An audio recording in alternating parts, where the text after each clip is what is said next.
When I hear we have an innovation lab, it simply means my product team is not innovative. Just because it's not easy doesn't mean it's not right. Just because your company may not be there today doesn't mean that we shouldn't challenge them. All companies that are looking to create better products in the world should transform to a model that allows them to do that. There are legacy models that come out of the whole industrial revolution that treat knowledge workers like factory workers, that care more about what you do with your hands than what you do with your brains. Business transformation does start with individual transformation. Your job is not to validate an idea. Your job is not to gather requirements. Your job is to solve a problem. I want a culture where people think. I don't want them substituting process for thinking. Principles are timeless. Principles are things that you can draw from multiple successful companies, but frameworks and processes and tactics, those will vary. If you don't have the culture, the mindset, the thinking, it doesn't matter what framework you use. You've missed the point. I think one of the biggest reasons many transformations fail is because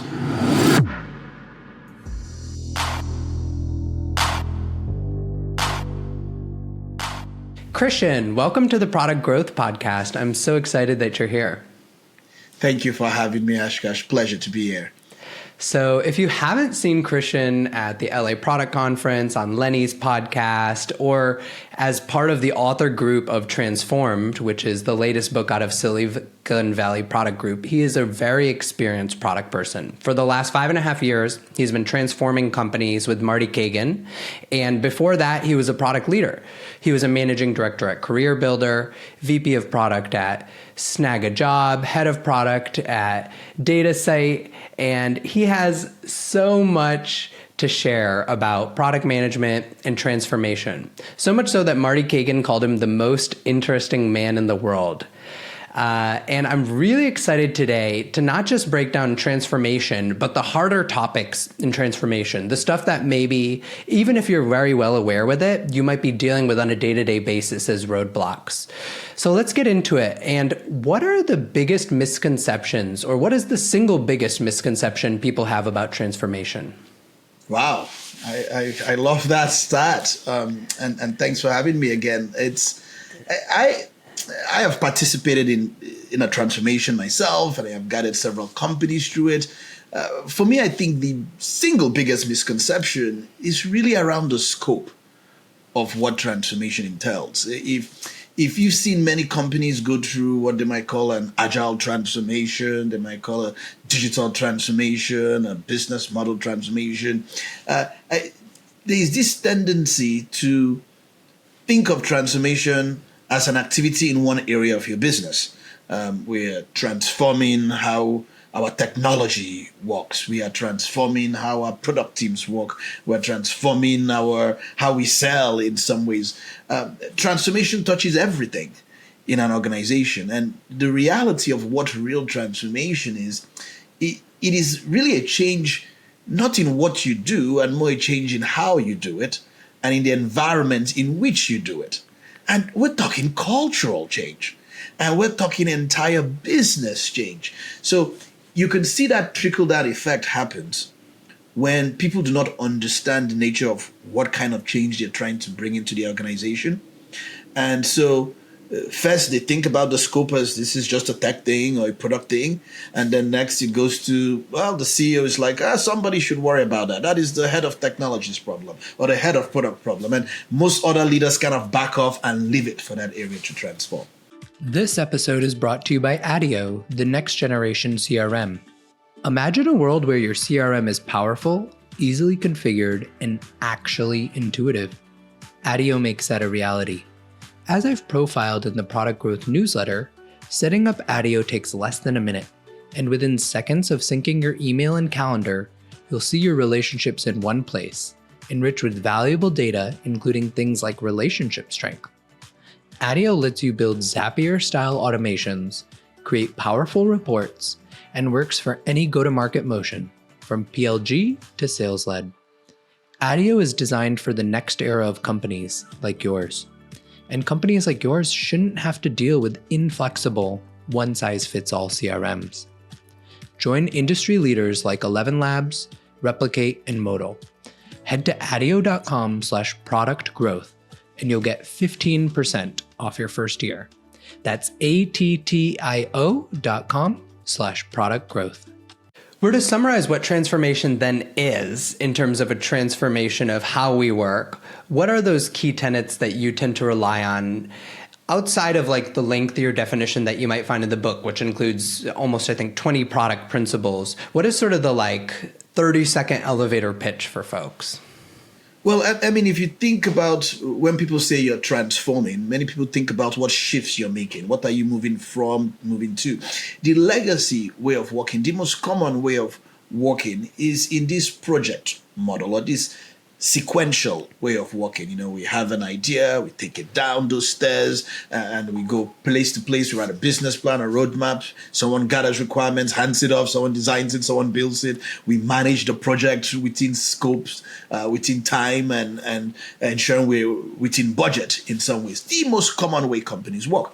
In some ways, we're challenging companies to move from that focus on delivering things, on delivering projects, to a focus on solving problems, on achieving outcomes. So the sense of what transformation really is really guiding your organization to a place in which the true desires of a business, which is to achieve outcomes, are met by a group of people working every day to do that. And so that's kind of my sense of what transformation is really creating an environment where teams can focus on delivering outcomes for their business and for the customers.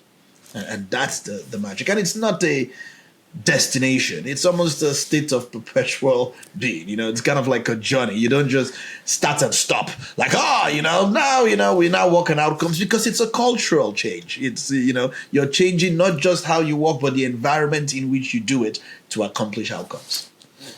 And some people tend to think that transformation, that's just for big companies like financial services companies, healthcare companies that, have that waterfall way of working, or who knows, maybe they use scaled agile or something like that. Are there other types of companies that should consider transformation? Well, I mean, look at it this way. When I reflect on many companies, I often believe almost all companies start off in almost the product model. You don't start by hiring salespeople as your first hire. You start by creating value. You want to create something that solves a problem in the world. And if you think about just the natural evolution or growth of a company, you do value creation first. And when you get product market fit, you're thinking about growth. You've cast a vision of a wall. You have you start to sell, you start to market your product because you're thinking about growing. And what tends to happen is your value capture engines, sales, marketing, far exceeds your value creation engine. You stop creating new value and you start capturing more value faster. So salespeople start to make promises that, we're going to do this, we're going to do things we don't have, because their job is to sell, and we've outsold the vision. And many companies do not recast the new vision. They are enjoying the benefits of their original vision.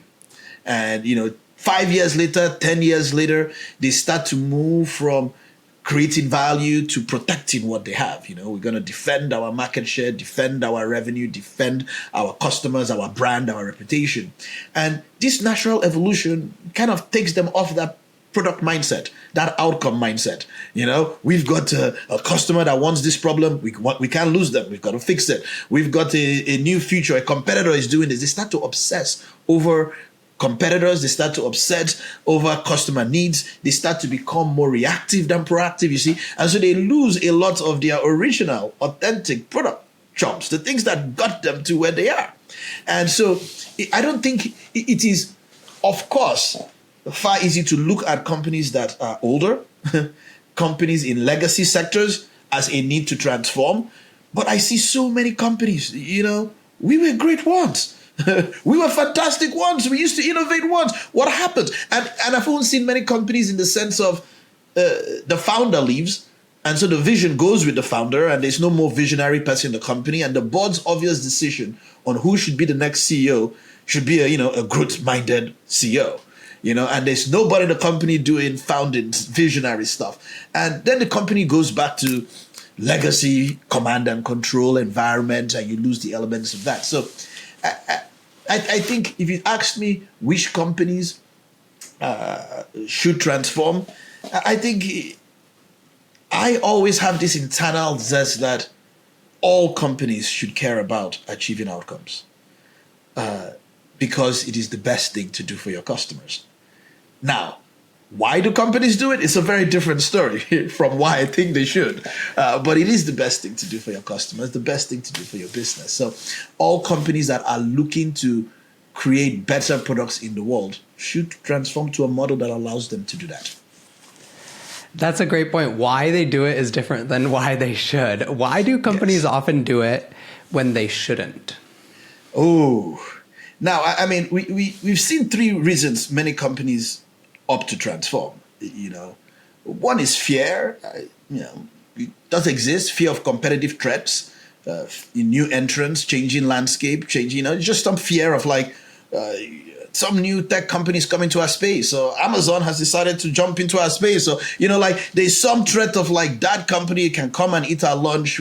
There's some existential fear about, can we survive the environment or the marketplace or industry? The second is often excitement. There's some genuine excitement of have you seen that the best performing stocks, the fastest growing companies, the cooler, companies that people love and talk about, those Apple, Amazon, Google, Stripe, Spotify companies, they all use this type of product model. If we do what they do, maybe we can also be successful and rich. And you kind of get that sense. But mostly for large enterprise companies, I think the biggest reason I see them jump on this is frustration. They are absolutely pissed off about all of their investments in technology, their investments in all these product things not yielding results.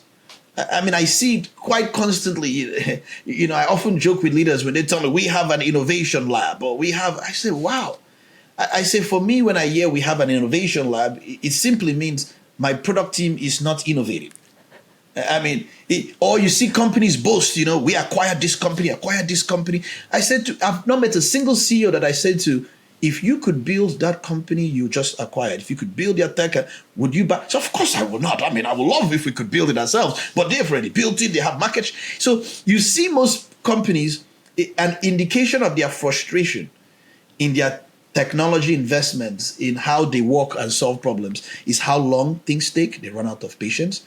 How likely they are to grow by acquisition. How likely they are to have these external channels. They outsource another company to build tech for them, another third-party company to innovate on their behalf, or they have innovation labs or groups of people designed to help them try to support. They are not doing that anymore. You hardly see those things in companies that are ingrained in outcomes because people wake up every day trying to grow the company. People wake up every day trying to innovate.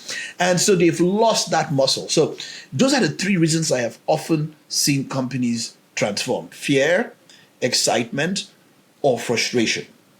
Now, like I said, I wish it were just because people say, this is good for our customers and it's great for our employees, but that's hardly the case. So not all those companies come to SVPG, but my bet is quite a few of them do at least talk to you guys. When you end up working with a company, what is the typical structure of your engagements to drive transformation? Oh boy. As you can imagine, I said the scope of transformation is beyond some particular group, and the role of CEOs and leadership is important. I typically love to get some time with the most senior leaders in the company. And because in some ways, I need them to understand what it really means to transform. I need them to understand probably why their way of working today may not be yielding the results they want, why they might be frustrated with their way of working. I need to kind of level set on what an alternative looks like and what it really means and why it doesn't succeed without them, without their support, and why the role of leadership on this journey. Now, part of that is to really get a pulse check, because a lot of this is very disruptive, because you're changing, not just winning hearts and minds, you're changing behaviors, you're changing culture. I was talking to a big enterprise company the other day, and I said, don't do this. They said, why? We really want to do this. I said, look, you're like 40, 50-year-old company. You've got people ingrained in their ways. you are asking me to expose people to an alternative environment or way of working that for many might seem, this is cool and this is better than what I have been doing. It will feel disruptive. You are either, if you're not committed to trying to create that environment for them, you might just have very people that are very unhappy with their environment because, many people know how to survive an environment. But when you experience or get a glimpse of something better, all of a sudden you're rowdy, you're uncomfortable. You're like, this is no longer great. I felt like a good survivalist here, but like, look at that island. It's great. Yeah, like coconuts on the beach. Let's go. And so and I tell leaders, if you are not truly committed to doing this, then it is likely not going to work. So I want to get the executives on board. Then I want to do a transformation and organizational assessment. I have to have a sense of how you create value today, how you work together, how you decide what things to do, your teams, your competencies. We're kind of assessing the gaps, kind of benchmarking how you work against the best innovative companies in the world. I'm kind of benchmarking to some extent some of the dynamics in the culture and the environment. And I use that to kind of get a good alignment of where the big opportunities are, where the big levers are, what's working well, or where the opportunities are. And then I try to do a full day to get all the other leaders. Now that I've gotten the executives on board, I have an assessment on the organization. I want to get all the leaders in the organization aligned. And then I want to do a transformation planning day with them where we're going to create some ownership. We've identified some gaps, and a gap could be like, we don't actually have true product managers in the company. And if we're going to play the game of solving problems, we need that skill. And so somebody has to own the plan for how you address that. Are we hiring? Are we training? Are we upskilling people to do that? So there's a very tactical, some sense of ownership around a plan to transform. And then, in the same manner that I like discovery or the mindset of iteration, I like people to do a pilot team. And I want to pick a business unit that I've gone deep on the assessment on, pick a team or an area.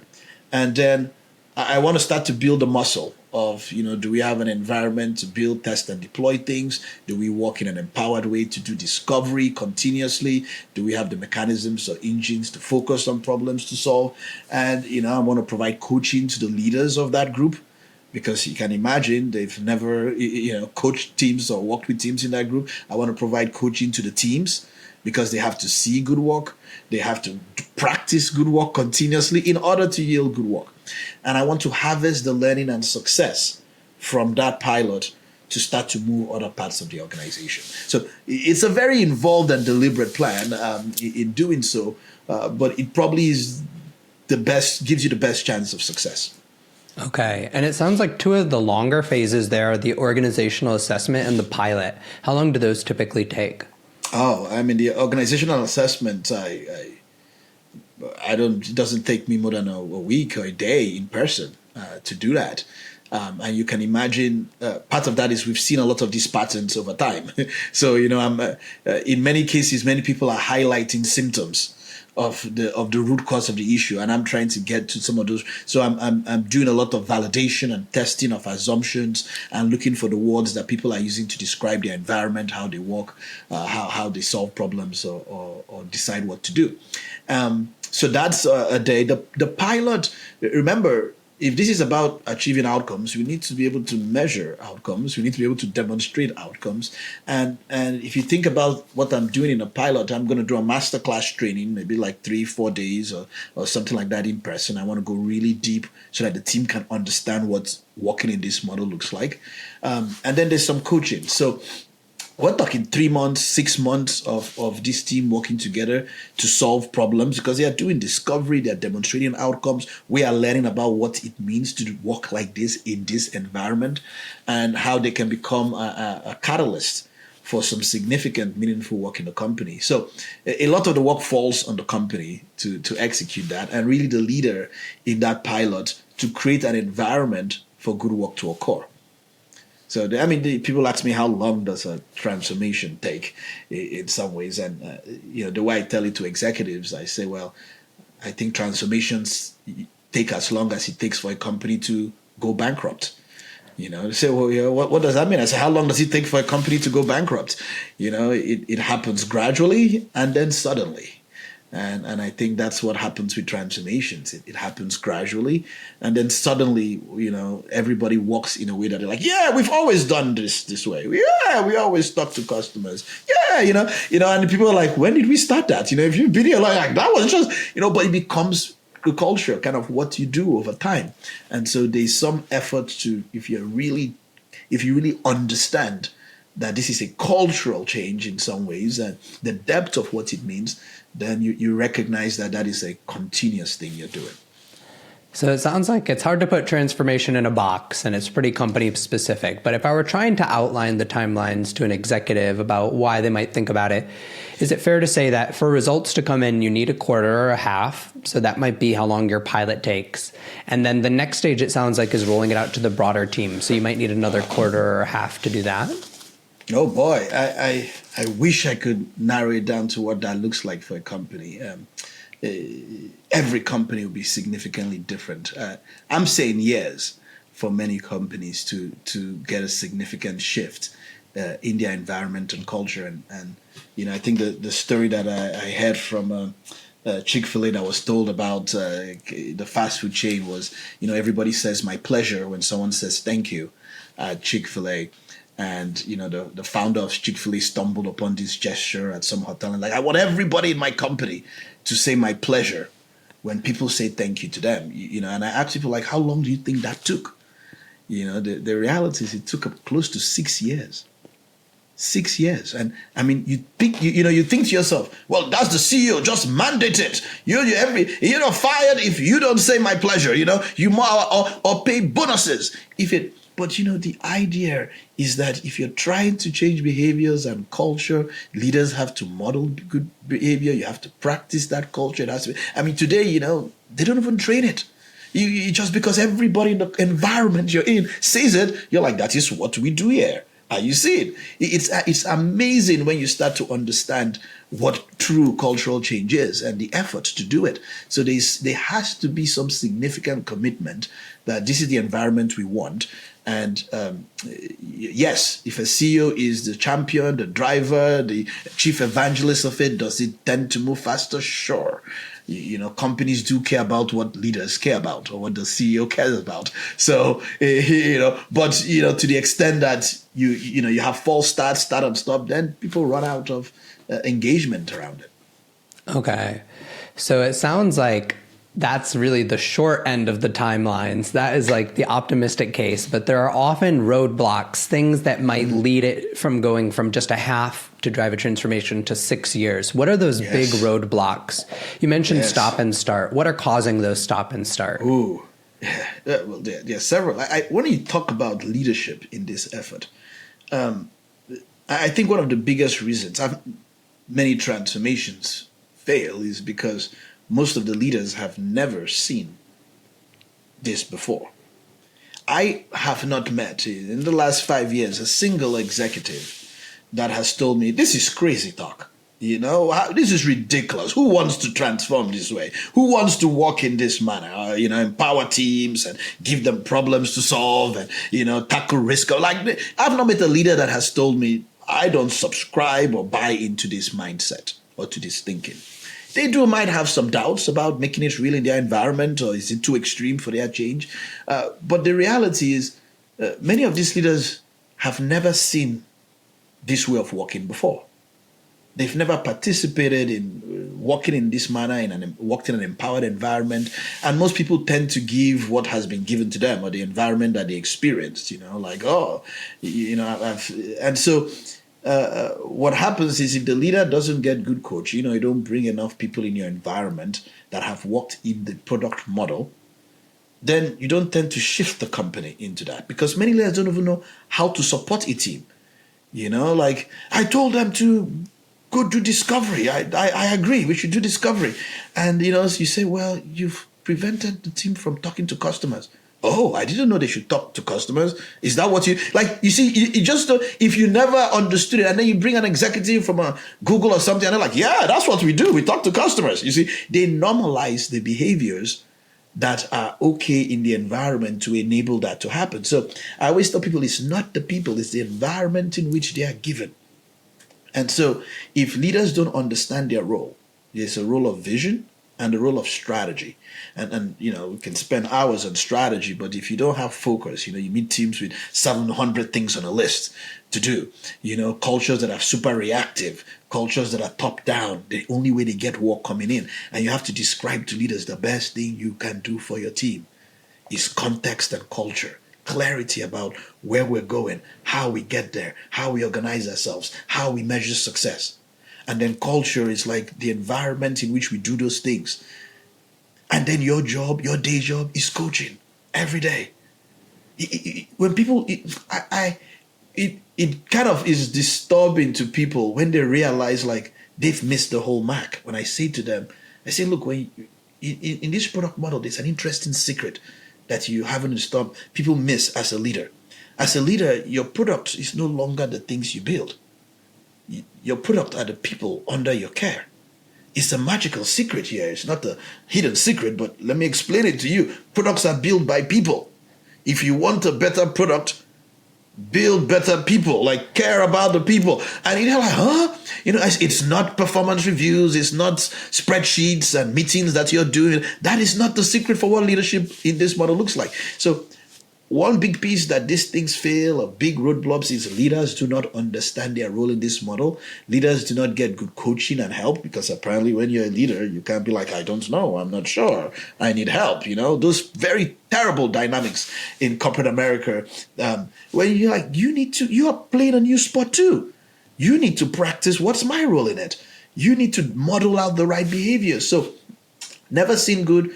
Culture and mindset, it's almost the same reason Agile fails for many companies. Years after years after years, yes, we have small, frequent releases, but we don't have empowered teams. We're not doing the real work of making the transformational change. Big challenge. Okay, makes sense. So there seem to be a million ways a transformation could go wrong. And I think that's the world that a lot of our IC PMs face out there. If you go log into subreddit, you'll see so many average anonymous ICPMs saying, I'm disillusioned by this product management. I'm just being handed features. It is not like what Marty Cagan wrote in Inspired and what Christian has been talking about on podcasts. And they often do call you guys out by name, and they'll say, yeah, it's just not, because those books, that book, especially Inspired, is often people's very first thing they read when they get into product management. And then their job is nothing like that. You must hear people coming to you and talking to you about that. What is the advice you give to those PMs? Oh, boy. I think many people wonder, it's like, are you living in the real world? This SVPG, Marty Cagan, you guys, this feels like utopia.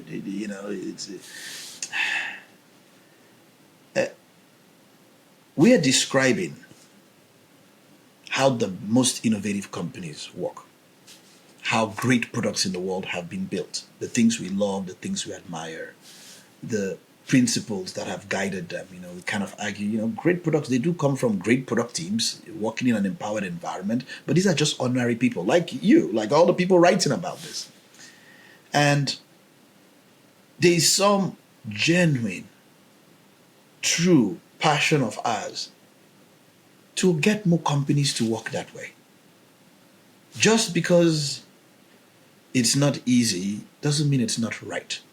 Just because your company may not be there today doesn't mean that we shouldn't challenge them to. There's so much out there that helps people survive in their environment, to survive a future team. Like, there's a lot of books, talks. Most product people teach you tactics of this is how you do your roadmap, how you do your stuff, how you do. I get it. That's important for people to survive their environment.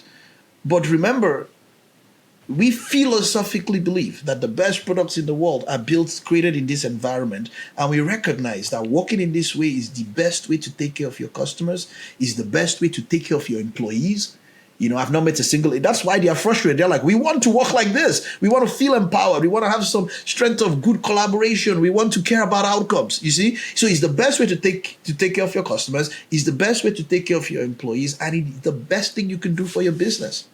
So we have to continuously, constantly challenge the world to rise to that. There are legacy models that come out of the whole industrial revolution that treat knowledge workers like factory workers, that care more about what you do with your hands than what you do with your brains. And we're saying, look, you got smart people. It doesn't make sense to get all these smart people and tell them what to do, like Steve Jobs says. We want to give them problems to solve. We want to drive innovation and value for them. So I tell people all the time, I say, look, you can be very critical about your not realizing what this looks like or not being able to experience it. The reality is that it does exist. There are several companies that work this way and they are successful doing it. And I can empathize with your reality that is not your environment today. And on one end, you might be asking us indirectly, tell me how to survive my environment. And I say there are many people that tell you how to do that. But we are rising to a place where we say we want to help companies transform to that environment. Because we know deep inside, that's what you want. You want to work in that environment. You want to experience that environment. And maybe today you're not participating in that. So I always want to empathize with people around that. And I say, look, let me describe what that looks like, what this environment looks like. If you think it is crazy, if you think it doesn't make sense, we can have that conversation. But nobody's like, that doesn't make sense. You're always like, yeah, but that's not my reality. They are so far from it. Can you find me a company that does that so that I can go there? And I said, if everybody runs to those companies, who is going to transform the other ones that are doing this? And I challenge people to say, look, you can practice the behaviors of those companies, the principles that makes them successful, even within an environment that is not so. You can pick the ones that you can. I mean, you can talk to customers, you can experiment, you can iterate, you can prototype, you can work more collaboratively, you can start to share outcomes when someone is measuring your output. It is hard, it is painful, but remember, all of these product managers, they are the future generation of product leaders. If nobody is clear to them about what good looks like, then they are just going to reinforce what they've survived in for a whole new generation of people, like you said. So I don't take lightly what our position is and our role in this is. And I am glad that the product community is big and large enough that there are people that teach people how to survive in that environment. We are taking a stance of teaching people how to work better in the product model or transform to the product model. Okay. So if you had to distill your playbook for this ICPM who's in an environment that is struggling to transform, what are your top tactics for them?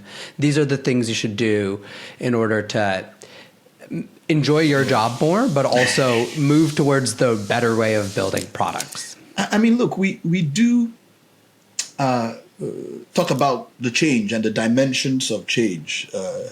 In our book, we say, in a product model or move into it, you have to change how you build, test, and deploy things. Kind of what true agility really means is that, if you want to take care of people, you have a problem, I should be able to solve that problem. If I solve it, you should be able to experience that solution as quickly as possible. If you have an opportunity, you should be able to capture it. So you've got to have the infrastructure, the architecture to capture that. You need to change how you solve problems. That's the shift from giving people projects and roadmaps to giving people problems to solve. And you have to change how you decide which problems to solve. This is a big shift where your opportunities are no longer driving your product priorities, but your product priorities are driving your opportunities. It comes from strategy. It comes from, I understand all of the levers and drivers in our business, and we are choosing this to focus on because it will help everybody. You're moving to more proactive behavior than reactive. Not less top down, less outside in, and more. Our job is to solve problems in a way that our customers will love and work for our business. If you're an IC kind of doing this in terms of behavior, remember I said business transformation does start with individual transformation. And, I tell people, while you cannot The only things you can control in some ways are what could happen, how you prepare for what could happen, and how you respond to what has just happened. You don't have a control about what will happen in some ways, but in our job, you have to start to shift your mindset. Understandably, you've been given a project, a roadmap item. The reality is that in the purest sense of the product manager job, there's nothing for you to do if you've been given a roadmap or a project. You're just, you're more like a project manager to deliver that project, you see? But your job is not really to deliver the project or to gather the requirements of what people want. There's a reason they want it. There's a reason they want that project. Say, what really is the problem they're trying to solve? What really is the outcome they want? You can deliver that project or solution and still not deliver the outcome. So a couple of things I train product managers to do is I try to shift their mindset. Your job is not to validate an idea. Your job is not to gather requirements. Your job is to solve a problem. So you need to push back and find out. And don't do it in a no, I won't do this. Do it in a way of saying, look, I want to make sure we're successful. So what really do you want from this? What really is the outcome you want? And you need to take some accountability, some agency around, if I understand this to be my job, I need to practice that for the company because that's what's best for the company. That's what's best for, it's not delivering the project. What's best for the company is delivering why they want the project. We want a new website. Why? To get more customers. What if I built a new website and we didn't get more customers? Should I look for another way to get more customers? Is building a website the best way? Can I gather evidence to do that? So I always tell them, orient yourself on the outcome that you can practice. You don't have to work in a product model. Any company you're in, you can ask yourself, why are we doing this? What problem are we trying to solve? What's in it for the business? How will success be measured? Who are we solving this problem? You can ask that question. Next thing is you have to recognize that your job now is to solve the problem, not to deliver the future or to validate an idea. And you can start to work more collaboratively. Bring your engineers into it. Bring your designer. Don't work sequentially. I've done my part, you do your part. You can practice that. You can say, look, our best chance of success is if everybody's in the huddle. If everybody has context, everybody has clarity in some ways. Then, you're going to leverage the skills and competencies of all these people, product design, engineering, and solving the problem. You can start to practice those things. It is hard because you're saying, look, I'm trying, but then another fire hits my decks. Another reactive stuff, hits my decks. But the best thing you can do is to represent your customer the best on your team. Have a deep knowledge of them, of your customers and your users. Because when you start to do that, you start to shift the dynamic within the company. Because the reason we do most of the things we do as a company is we argue it's for our customers. So if you are the expert on the customer in the company, it makes sense for someone to come to you to say, hey, we want more customers. You're the expert. How do we get more customers? But if you're not the expert, if I feel I know more about the customer than you, then I will just keep telling you what to do. So those are things that I tell people tactically. You need to start to elevate what good product management looks like. You don't need permission. You don't need to change your whole environment to become the expert in your customer and your user. Nothing else gives you more credibility in the product organization or in your company than you being the expert in your customers and your users. 100%. I spent some time at Google, and that was what they first started with for PMs is know your user. That is really the basis of everything. So it definitely resonates, and that's how it actually is practiced in big tech. The challenge that I think people tend to face is that a startup founder, especially, it's most common in startups, where the startup founder, he was the first PM, the first customer support rep, the first marketer, the first sales guy, the first everything. And so knowing more than them is almost impossible when those people probably worked 80 hours a week for 10 years, and you're sitting here only getting paid to work 40 to 50 hour a week, and you're 3 months into a job. What are the tactics to quickly ramp up your knowledge so that in that conversation, he might actually think that you have some insights he doesn't know yet? Yeah, I mean, here's the reality. That is actually factually true for many founders. I do tell many founders all that you are the best product manager. You do know the customer the best. You do know the industry, the business dynamics. You do have all the relationships. But I tell them, you're now not that startup company anymore. You're now growing. If you are doing product management, who is doing CEO? And they say, well, what do you mean? I say, but if you are in every meeting deciding everything we should do, every customer insight, I say, you don't scale by doing the best thing you can do for your company is to create more people like you. You see, you need to coach and equip people to be that. Now, that's from me talking to a CEO, telling them about that dynamic, because I call it out a lot. Because when I explain to them what a good product manager is, they recognize to themselves, I am that person. I do have all those things you just described. And I have to tell them, you're right. And now you see why, your company was successful in the beginning. When you were in all of those things. Remember how you walked, you were scrappy, you were hungry, you tried things. I'm like, imagine if everybody on every team did just that. You need to kind of get their head out of, you don't scale that way. The best thing you can do is to create. So I always have to coach CEOs and founders that way. Now, for many product managers that work in that environment with a founder that has all of that deep knowledge, in some ways, I always tell them, you've got to get your first piece of humble pie and ego out. They are factually the best product manager. Now, if that's the reality, you need to learn from them, and very quickly. And, the technique I teach them is people have to see you learning. I am boldly visible. I just joined the company. I have no clue about all of these dynamics and stuff. I want you to teach me. No, not in a hidden meeting in front of everybody in the company. We're going to be in a conference room where everybody can see me taking class with my notebook, learning from you openly. Now, I'm doing that for several dynamics. One, I am forcing us to spend time together. I am having people see that we are spending time together. What I'm doing there is I'm tactically passing on the trust and credibility of that CEO to me without even the CEO knowing. Everybody's like, oh, you hang out with the CEO all the time kind of stuff. It's kind of extended that to me. But I am having him dump the wisdom. He is seeing the best way people know that you know some things, that they test you. But when they teach you, they actually recognize what they have passed on. And they become accountable for your performance. So teaching is a very big part of your cultural transformation. So I want the executive to teach you. Now, you cannot stop there because the CEO cannot be in every customer meeting. He has other things now to do. So after he's taught you, he now needs to see you talking to more and more customers. All of a sudden, he will know you know everything that I know because I taught you, but now you're talking to more people. So you are now finding out things that I may not know.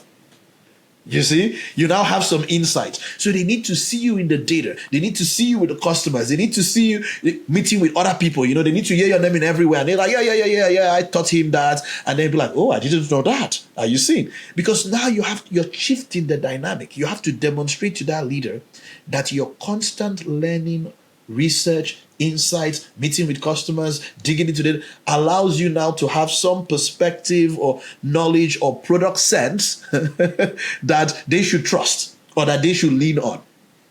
You see? And they cannot be like, you don't know. I'm like, but you were with me. You taught me that, And they can be like, things I don't know. So there needs to be that elevation. It takes humility in the beginning for you to go learn, and then for you to continuously learn to demonstrate some superiority in knowledge. This episode is brought to you by WorkOS. If you're building a SaaS app, at some point your customers will start asking for enterprise features like SAML authentication and SCIM provisioning. That's where WorkOS comes in, making it fast and painless to add enterprise features to your app. Their APIs are easy to understand so that you can ship quickly and get back to building other features. Today, hundreds of companies are already powered by WorkOS, including ones you probably know like Vercel, Webflow, and Loom. WorkOS also recently acquired Warrant, the fine-grained authorization service. Warrant's product is based on a groundbreaking authorization system called Zanzibar, which was originally designed for Google to power Google Docs and YouTube. This enables fast authorization checks at enormous scale while maintaining a flexible model that can be adapted to even the most complex use cases. If you're currently looking to build role-based access control or other enterprise features like single sign-on, SCIM, or user management, you should consider WorkOS. It's a drop-in replacement for Auth0 and supports up to 1 million monthly active users for free. Check it out at workos.com/Akash to learn more. That's workos.com/Akash. Tired of spending your days and nights managing all your paperwork processes with multiple tools? Good news. Today's podcast partner, Anvil, is a document AI that helps you build software for your paperwork processes at ludicrous speed. Turn your PDFs into templates in seconds. Anvil Document AI identifies input fields, assigns labels, and even prepares your document for signature. What if you could transform your templates into web forms in the blink of an eye and embed them into your application for a seamless user experience? The best part? Anvil separates your structured data from your PDFs so you can power your business with data, not documents, making it fully operational. The next time you're stuck processing PDFs, creating web forms, or gathering e-signatures, remember, you can do it faster with Anvil Document AI. So visit useanvil.com/Akash. That's useanvil.com/Akash. AAKASH. Don't get PDF'd. I think that is probably the fastest route to credibility as a PM, right? Is going out there, talking to more users, and not just your founder, but your manager too, your design partner too, your tech lead also, telling them things they didn't know. Yeah. And it's magical when you see it. And your teams can call BS very quickly on you making up stuff or trying to look cool or not knowing, and that erodes trust very, very quickly. And people often think, the best way to know is, maybe you study in secret and then you come and you show some magical insight, like it's hiding knowledge and stuff like that. The best way, it's actually the opposite. People respect, it's like, why do we care about people going to school to get a degree? It's because everybody knows you went to school, not the degree. It's like they know the things you may have taken in classes to get the degree. So many people try to flaunt their degree. I know the customer, but what's actually more powerful is people seeing you with customers. Seeing you learning from customers, seeing you with the data, seeing you, seeing people teach you like, oh, I'm in this data review job. I'm looking at all these data facts. Oh, I'm with 10 customers tomorrow. I met with the sales leaders. Oh, I'm meeting with engineering around this. They are seeing you learn so that when something comes out of your mouth, it's a demonstration of your critical thinking of the things that you've learned. And they'll be like, oh, it must have come from these insights. It must have come. So I tell people all the time, like, this is... arrogance and ego destroys this discipline faster than anything I have seen. Faster 100%. So SVPG, yourself, Marty, you're not the only people writing about transformation. But you are some of the few people who are day in, day out going in there and transforming companies. What is some of the most misguided advice people are getting about transformation? Ooh.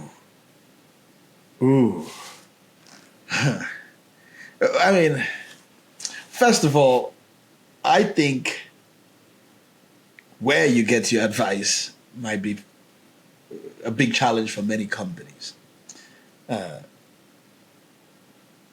We kind of allude to the fact like people are getting love from all the wrong places around this, and many companies bring in some big consulting firm, some big institution. I was with a big bank a couple of months ago, big company meeting, all the executives, several engineers were there.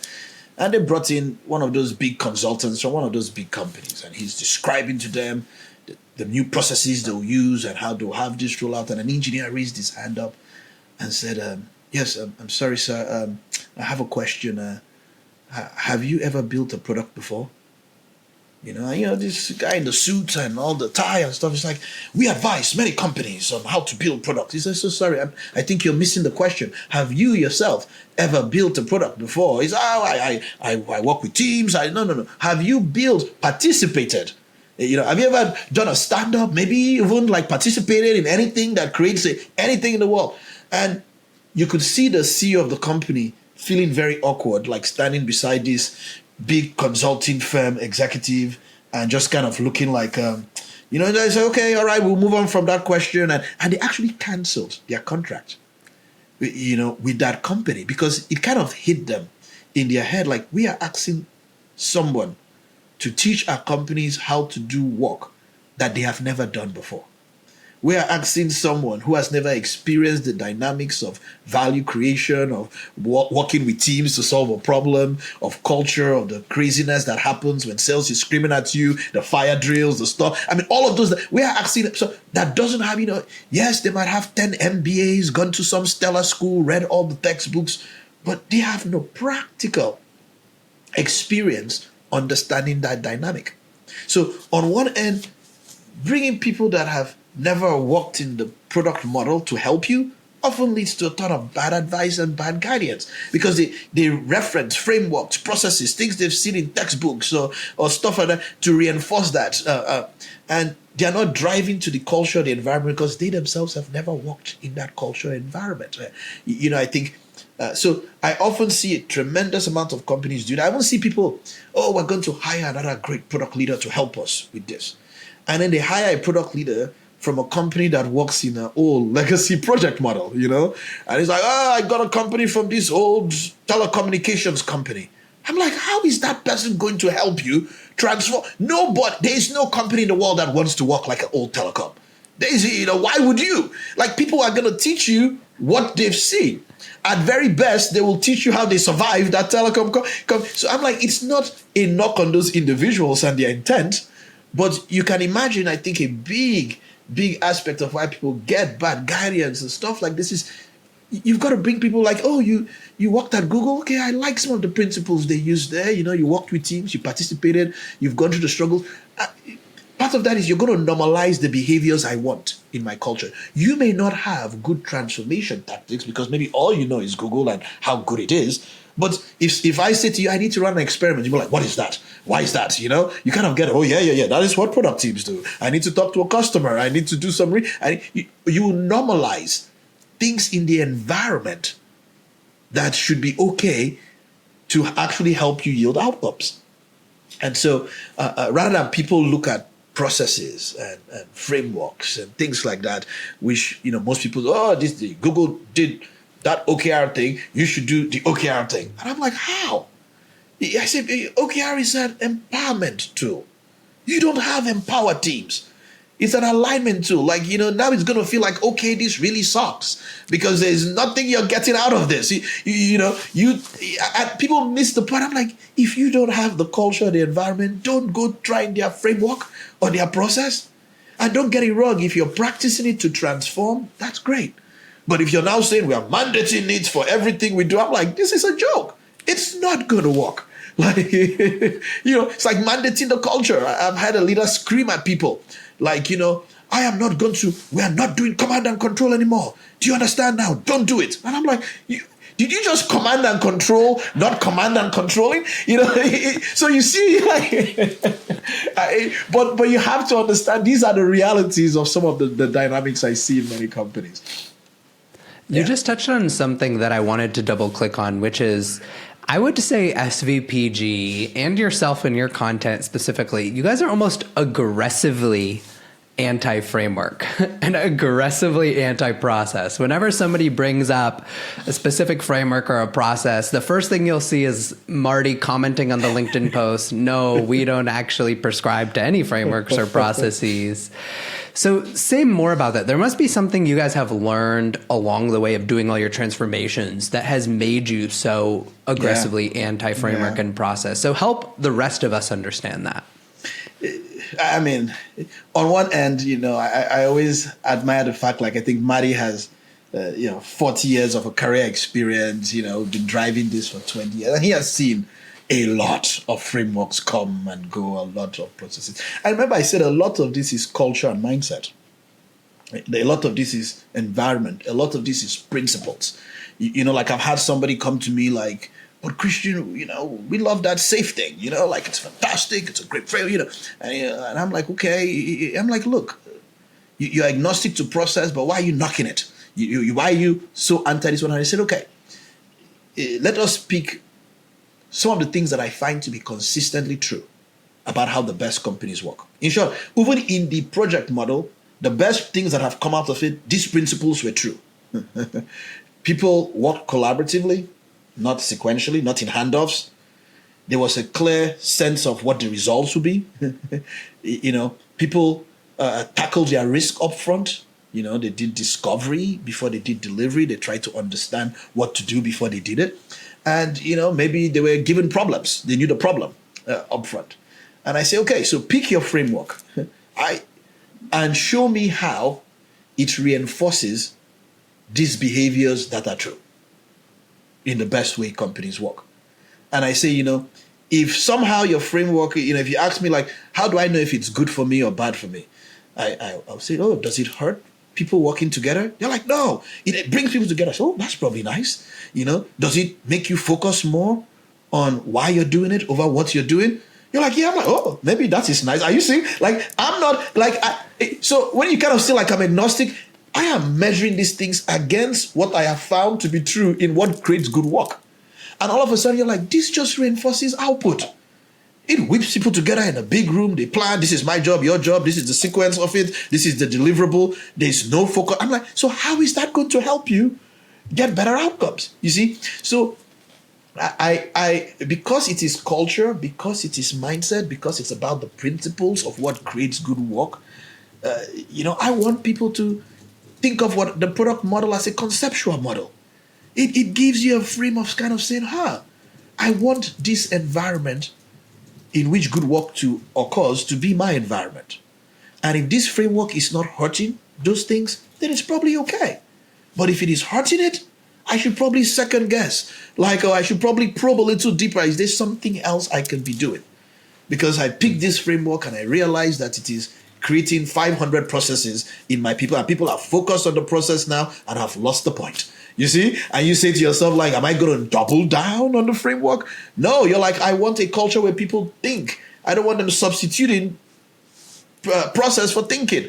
And I have lost that because I established this, you see? So those are the things that I always try to get leaders to understand. And I say, look, it's a better process, a better framework will come out.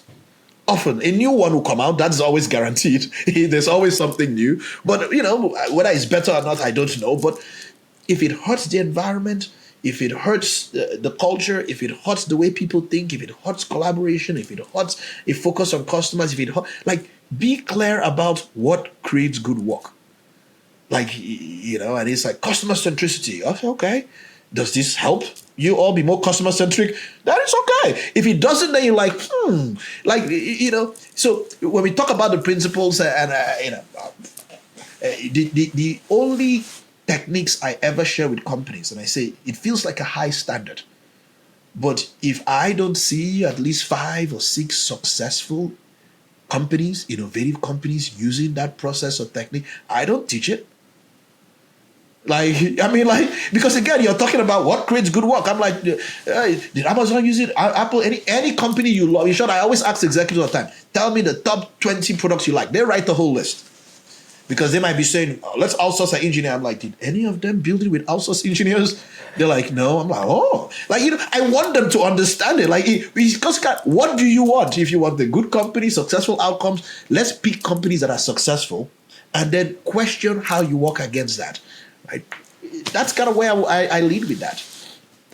Okay, so principles are timeless. Principles are things that you can draw from multiple successful companies, but frameworks and processes and tactics, those will vary. So those won't be things that you can lean on. Yes.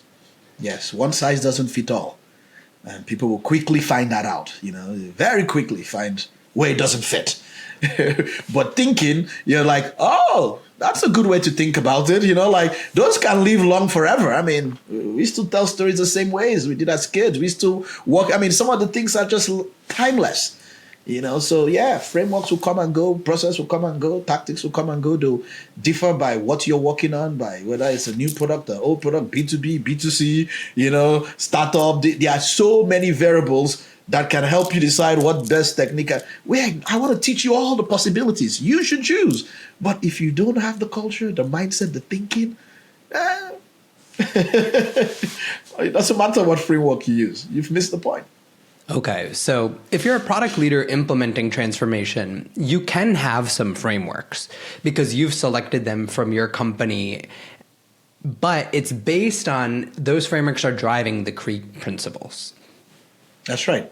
That's right. If they are if whatever you're picking reinforces the principles that you want to be true in your environment, then that's good for you. That's kind of the idea. You're making that choice because you're like, huh. And sometimes some things are short term, and many people lose sight of that because changes happen in a company. Like, it's like, oh, we're going to measure the number of customers you talk to. And, I'm like, while that is not a great outcome, you're like, we've never spoken to customers, so I want to build a muscle. But if 3 years from now, you're still measuring that, you've missed the point. You see, because then you've not actually created the culture or the environment to say, if you want to get insights, talk to that. There's no meaning in just talking to customers if you don't actually get better outcomes. But if you're trying to build muscle on doing it, count your reps, count your stuff. That's a transformational technique or a short-term tactical transitional technique to get the behavior you want. But after a while, if you're not thinking that way, like, I'm going to move away from that framework, I'm just using it now to build the muscle I need to get to this principle. Many leaders lose sight of that.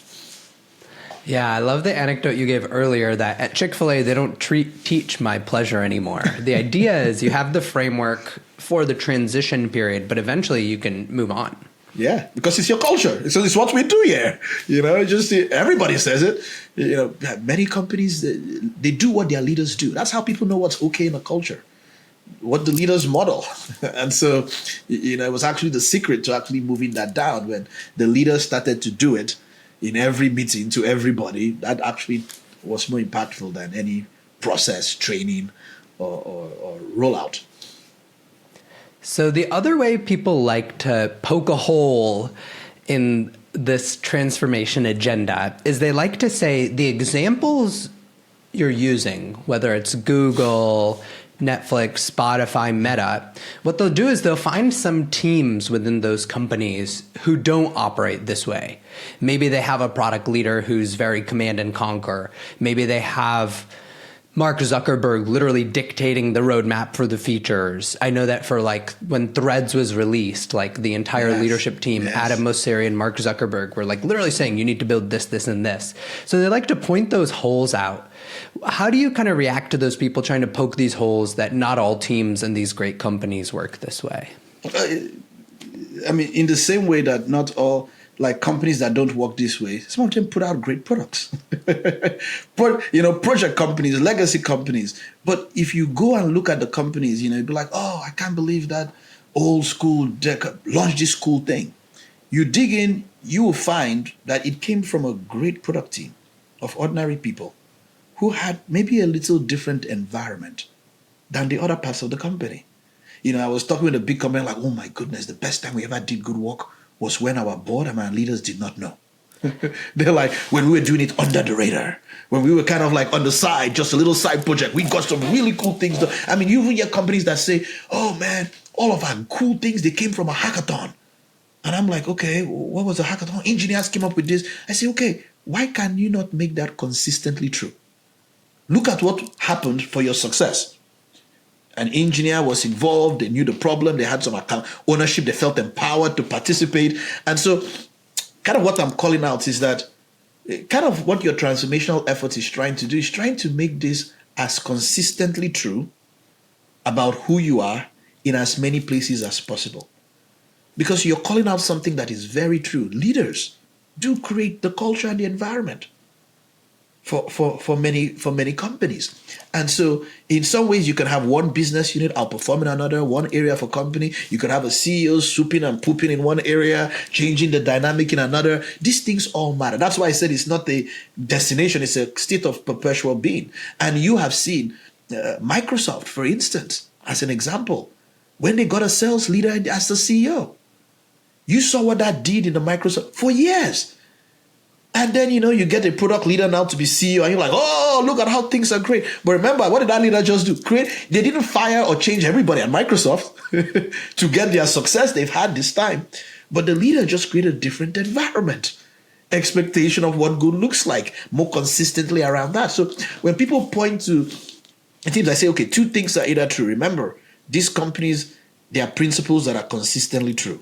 So it's perfectly okay for them to change frameworks. Like, I'm like, yeah, that team at Amazon, they don't do agile. People are like, what? Like, that team at this, they don't do, like, because remember, mindset and culture, but they are more agile than you that says you're agile.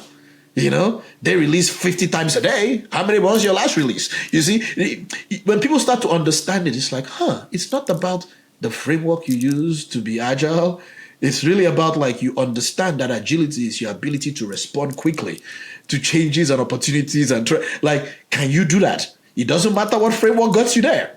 So in those companies, yes, absolutely. You will see variance in how different teams work. You will see bad behavior. You will see some people that are not. Now, the idea is that in many of those companies, because of the bigger product culture, the system rejects those things over time. It kind of pushes out those things over time. Or sometimes it can be the opposite, where those people elevate themselves to CEO and then the company starts to suffer. You know, and that's why many legacy companies, you can see they reject this whole new product model mechanism. Like, this is so strange and different and disruptive. So I always encourage people, when people ask me today, which company should I join? I say, I don't advise people anymore to join companies. I advise them to find good product leaders and join them. And they can be in any company. You see where I go? And they say, how do I know a good product leader? I say, look for a good product. It is hard for me to believe that if you find something you actually love, like that's the cool product, that it did not come from good teamwork. And if it came from a good team working together, that means somebody created an environment that allowed them to do that. You see? And so I know that if you work in that team, that leader has created an environment, and that environment looks like there's clarity of context, there are the right incentives, there's the right culture, there's the right, the right level of trust. So I tell people, find a good leader. And you find a product, it probably came from a good team that had a good leader that created that environment.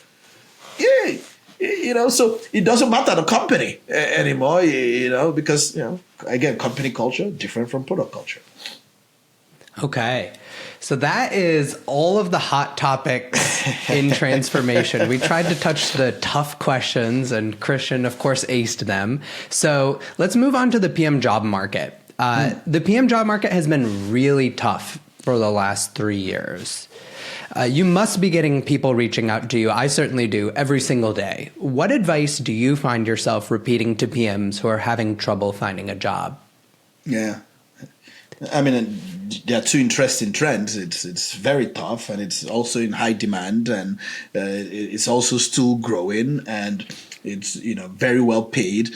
And I think some of those dynamics are driven from people that understand what good product management is. So they are compensating and incentivizing those people well, and many other companies, just may want to check the box. I do tell a lot of people that the best way to find a job within this industry is actually when you're within an opportunity, or actually actively working on something.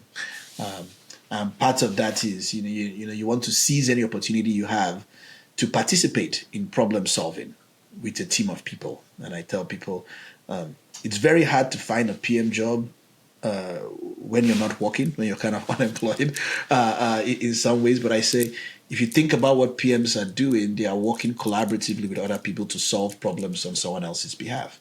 So I tell them, volunteer, start a company, demonstrate good time management, demonstrate good problem solving with a group of people. Like, that muscle, because you're doing it with a group of people, will start to expose you to more and more opportunities. It doesn't matter where you are in that cycle, whether you're fundraising, whether you're talking to people, talking to customers, like all of those things build a network of opportunities for you to see. Plus, you start to hone in on what your passions are, what you like, the stories you will tell someone in an interview that will differentiate you. I don't care about 20 years of experience working in something. What I care about is, so even if you fail at trying to start a startup, I am very curious about that. That's valuable, and I want to see your attitude towards that, how you respond to it, to the kinds of things, I mean, people ask me, what do I look for product manager? I say, man, I look for emotional intelligence has gradually made its way to probably the number one thing I look for now, with your empathy, your self-management, your stuff in there. But I love critical thinking. I love collaborative problem solving people that can manage their time with some agency, people that can build trust. And so I want you putting yourself in an environment where you're practicing those things. There is no longer a space for rusty people. Like, there's no longer space in the industry for coming off the bench. Like, 10 years ago, I used to, no, go play with that AI thing, do crazy cool experiments on ChatGPT, go try, be in environments that start to expand your network. It's what I tell people a whole lot, because you want to be very, very relevant to companies with the stories you tell of how you've tried to solve a problem. That's also my number one advice I end up giving people who have a job gap is, I'm glad you're a PM for 5 years, but you haven't had a job for a year and nobody wants to hire you right now. So can you start a company? Can you go advise a company? Yes. That you need to kind of put yourself back into a job. It sounds counterintuitive for people like, oh, I want to put all 40, 50 hours I have available into job searching. But in reality, you need to have that other thing going on. Yes. Great advice. Great advice. So the other area of the job market that has seen a lot of compression recently that I've been hearing is from MBA students and from juniors and seniors in computer science. They say, I look up 3-4 classes. Everybody with my GPA was getting a rotational product manager or associate product manager internship and job. Now those companies have just really reduced those programs and I'm unable to get it. If you're a student, you can't have a full-time job like our advice just was. What are the things you should do to try to get one of those entry-level PM jobs? Yeah, I mean, in the same light, I mean, like I tell people to volunteer. This is such a TikTok generation. I look at my kids and so there are so many digital hustles out there in some ways. And I tell them, the experiments you run, talking to humans, testing, those things are so valuable, kind of out there. And I always tell people I'm not big on let's go make $1 million and stuff. I say, just try to help one person. Just one. And they say, what happens when I help one? I say, well, we'll talk about how you help two. But until you help one, let's focus on that. Just pick a problem. Let's try to solve it. Start a side hustle in something in your online and digital. There are so many outlets to do that now. Very many stuff. All the things, whether it's a fad or a trend with drop shipping stuff or real estate or crypto, whatever. What you're doing is you're building some industry muscle. You're practicing what it means, this entrepreneurship muscle, this thinking, this self-study. You're building your agency muscle. And I tell people I don't like computer science product managers because they have computer science or they are technical. I like them because they know how to talk to engineers. They have empathy for engineers. They can communicate better with engineers. They can work better with engineers. They stop saying crazy stuff like it's just a button, build it tomorrow, because they know what it takes. That kind of stuff is what I value. It's not the technical degree part. So I say, if you don't have those programs in school, I used to take my kids to the Apple store. They used to have this coding for kids back in the day. I sit on the mat with them. We all learn the coding stuff with kids. I laugh with people and adults and meet with people around. You've got to expand your reach and your network. There are many great free classes, free programs you can take, but you're not taking them for the check the box. You're taking them for what it will do for the dynamic of working with products, engineers and designers in solving problems. The academic classes I love, Introduction to Computer Science. I love data and analytics and because that's foundational for machine learning and AI. I love your business acumen to be up, read a P&L, read a balance statement. Those kinds of things are important. You may be given a business problem to solve, and Go work on your work-life balance and your happiness stuff. Like, it sounds crazy now, but you need a life skill as a PM, man. If you can't manage your time, if you don't recognize this is going to be a hard job, you've missed the point. So, those are things I tell students, man. Forget all the academic programs and degrees. If I were checking the box or not, you're not going to get better at talking to humans if you don't talk to humans. You see? So I'm like, yeah, I'm not going to hire you the first time you've ever spoken to somebody. It's like on day one of the job, like practice those things. So I give them a whole list of things. Some are academic classes they can take. Some are behaviors and things they can practice even without a job. Love it. Build, get out there, talk to users. So now on a lighter note, Marty did call you the most interesting man in the world. Why do you think that is? I think Marty has had an opportunity to know more about my story and my life and my journey and where I come from and the dynamics of what has gotten me here. And I think, I can reflect back on some of those things and, while not direct a path to product manager, it could be a very interesting journey. But I think some of the things I'm describing about putting myself out to volunteer, seize opportunity, learn, those dynamics have always been how I've approached life. And so those things have put me in some very, very interesting and unique situations. We would need a whole day to go through a lot of those stories, but absolutely, my kids don't think I'm the most interesting person, but that's because I'm right here. But you can see. Can you give us a flavor? I think you told a story about what life was like growing up at your school where you grew up. Maybe you could share a little bit more so people can empathize with what it was like to be Christian as a child. I went to boarding school. I actually went to a gifted program for gifted and talented schools. So you had young kids, 12 or 10, 11, 12 years old, being put in the kind of the middle of a jungle, maybe 8 miles from any form of civilization. And you kind of self-organized and managed your own self. No power, no potable water. In some ways too as well, so you had to go get water and you have people with different languages, different cultures, different backgrounds. I think that I didn't even realize the impact of that in my career, but you can imagine a dynamic where most people don't look like you, think like you, and you have to bring people together and what it means to be a leader in that environment. But also at a very young age, you are learning survival skills. You are learning what it means to work with people, what it means to solve problems. These are very smart, talented kids. They are building systems to solve water, to sleep, to iron their clothes, with hot coal and things, and how they are creatively solving problems. And I always thought I was the dumbest person in my class. Like, how, why am I here? People that can listen to music and play it back on a piano, just naturally gifted people, or on any device, they can do anything. People with woodwork, with electrical work, just hard skills, people that are talented at sports, And I always told people in perspective, the school was the best school, like high school in computer science in all of Africa. And we actually did not have physical computers. Like, to put it in perspective, crazy. Like, kids were coding in their head.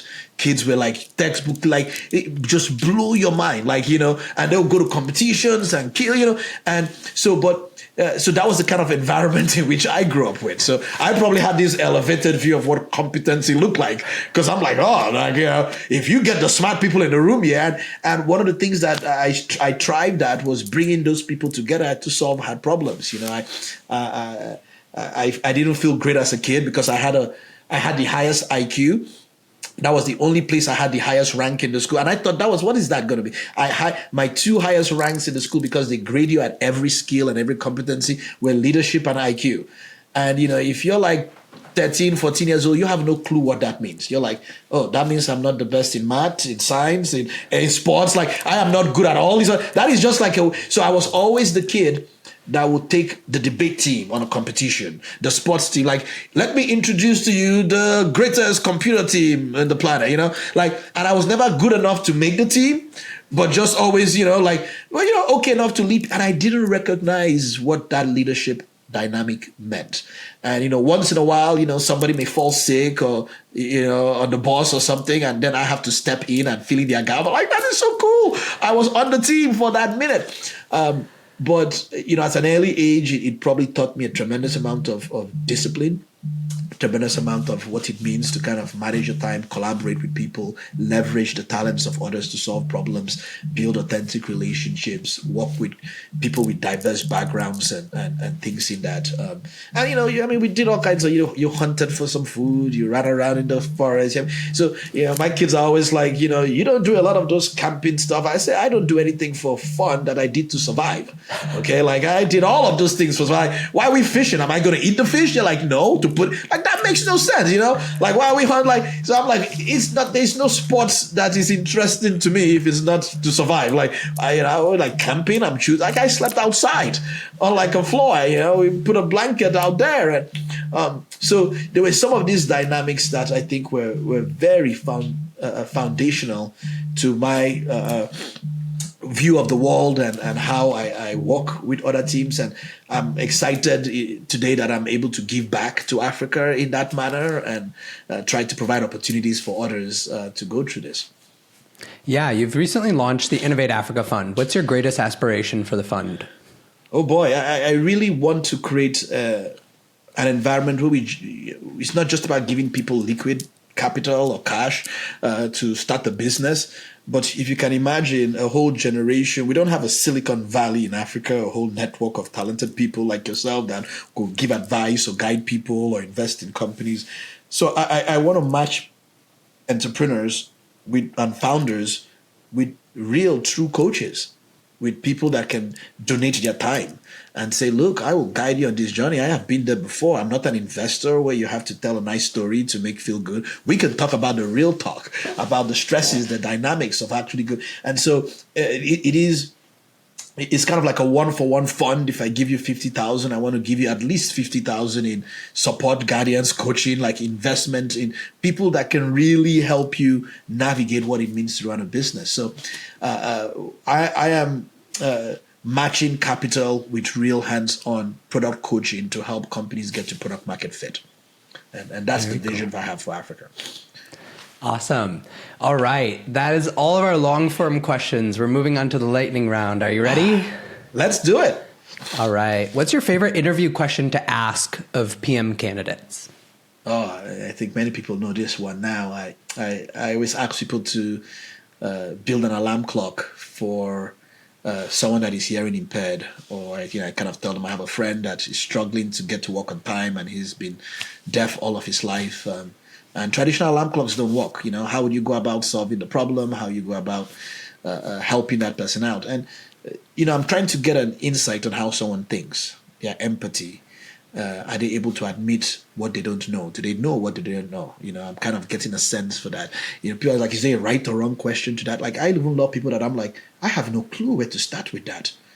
And I'm like, but what would you do when you have no clue? And I want to see how they break down their thought process. I want to see who they go to ask for help, how they use data, how they do research in some ways, and then, but you get a flavor of what's in the minds of a person. Are you product manager? Are you engineering centric? Are you design centric? Because you see different flavors. If you ask engineers this question, they start solving. Let's electrocute them, throw water on their head, build a stick. They just have, laser beam. But that's what engineers should do. Designers are all about the experiences. Does he have a wife? If I start asking questions in some ways, and but if you think about a product person, and they should have a deep understanding of the customer, which they do not in this sense, this is my friend. But what's good for the business, what creates value? You're kind of looking at where their mind is going. They don't even know who to pull in. They're like, I'm going to get a designer. I'm going to get it. That's all good. I like people that are thinking about, I don't know this, because I will talk to the customer. I'm like, how? Do you know sign language? You're like, oh, I don't know sign. And you kind of see people's minds, how are they going about thinking? And there's no right or wrong, but it allows me to discern a sense of how you think and your ability to know what you don't know and what you do when you do not know. And if you can admit when you do not know and how you go about knowing, those things are truly important to me. All right. That's a classic. Aside from Inspired, Empowered, and Transformed, what's your favorite business book that's related to product or growth? I've always loved Ben's book on the hard things about hard things. It's always been just a lifelong favorite, just a great discernment of how to think about, where the dynamics for business are and the actions and behaviors that people will have in those different dynamics. Really powerful, I think, for any product manager to understand. Awesome book. And that's Ben Horowitz, who famously started A16Z. Yes. What newsletter do you look forward to when it's going to hit your inbox next? Oh, mine. I have fallen in love with Mike Fisher's, I think it's called Fish Food for Thought. And he just started writing. He's now CEO of MyFitnessPal, used to be CTO at Etsy.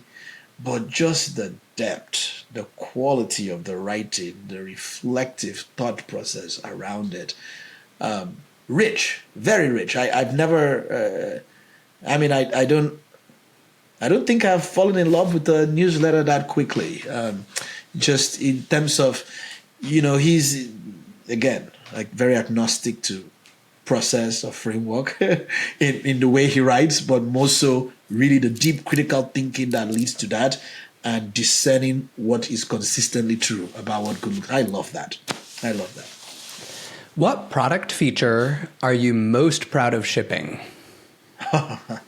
This question, it has become clearer to me over my career. And I have participated in, now over 200 products. And it's never a product or a feature. It's people. I remember I said, the dynamic shifts where the product is no longer the things you build or the things you ship, but the people under your care.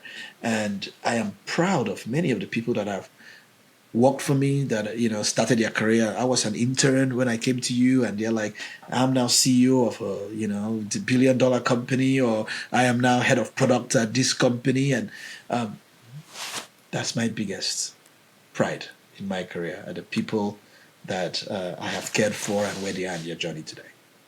All right. And where can people find you online, and how can they help you? Well, you can follow me on LinkedIn. You can find us on svpg.com. I do have a podcast that I put out every month now called Product Therapy, just a way for me to talk with SVPG partners about some of the other coaching dynamics that many people don't talk about. You can also follow us on InspireAfricaConference.com or InnovateAfricaFund.com. All great resources. All right, Christian, it's been a pleasure. Thank you for being here. It is nothing but my highest honor. Thank you for having me. Thank you so much for listening. If you found this valuable, you can subscribe to the show on Apple Podcasts, Spotify, or your favorite podcast app. Also, please consider giving us a rating or leaving a review, as that really helps other listeners find out about the podcast. You can find all the past episodes or learn more about the show at product-growth.com. See you in the next episode.